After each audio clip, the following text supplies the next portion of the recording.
Si donc quelqu'un est en Christ, il est une nouvelle créature. 2 Corinthiens 5, 17. Le premier mot des versets 16 et 17 de 2 Corinthiens est identique dans l'original et généralement traduit aussi et. Si donc, il renvoie au verset 14e. Si quelqu'un est en Christ, baptisé en sa mort, il est entré par la croix dans ce royaume où Christ est tout. L'ambiance en même temps que la source de la vie.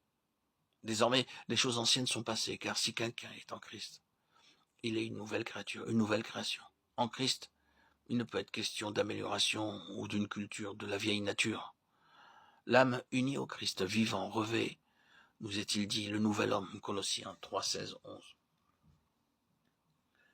Quotidiennement, elle s'abreuve à la source, l'esprit de Jésus, et reçoit de nouvelles forces, de sorte que le nouvel homme croît continuellement dans la connaissance de son Créateur et à sa ressemblance. Colossiens 3, 10, 11. Il se renouvelle, écrit l'apôtre, à l'image de celui qui l'a créé pour parvenir à une parfaite ressemblance. L'enfant se développe généralement en la ressemblance des parents. La vie nouvelle qui est communiquée au racheté le développe en la ressemblance du Créateur, du dispensateur de la vie, pour autant que la mort avec Christ est constamment maintenue et que les choses anciennes sont vraiment passées. Seulement alors, rien n'empêche plus la croissance du nouvel homme, créé en la ressemblance de Dieu, dans la justice, la sainteté et la vérité. Éphésiens 4, 24. Tout vient de Dieu, qui nous a confié le ministère de la réconciliation. Nous sommes ambassadeurs pour le Christ. 2 Corinthiens 5, 18, 19.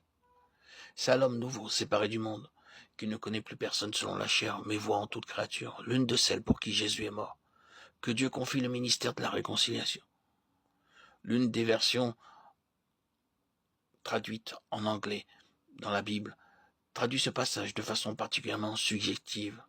Dieu a placé dans ses ambassadeurs le message de la croix, la parole de réconciliation. Il faut effectivement que le message soit gravé dans le cœur, qu'il fasse partie intégrante de la nature des ambassadeurs, avant que ceux-ci puissent le prêcher. Ézéchiel dut prendre le rouleau et le manger avant que de répéter au peuple les paroles mêmes du Dieu d'Israël. De même, il y a une préparation nécessaire pour les ambassadeurs de Christ. Ce sont eux qui, par la prédication de la croix, manifestent la puissance de Dieu, car ils sont ouvriers avec lui. Par eux, Dieu supplie les hommes pour qui Christ est mort, de n'avoir point reçu sa grâce en vain, mais d'écouter l'appel tandis qu'il en est temps.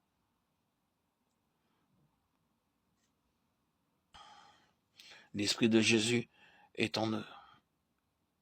Ils reçoivent de nouvelles forces, afin que leur croissance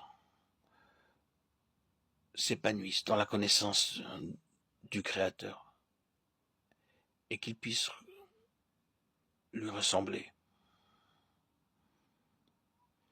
Ils sont alors renouvelés à l'image de celui qui l'a créé, pour parvenir à une parfaite ressemblance, et transmettre, communiquer la parole.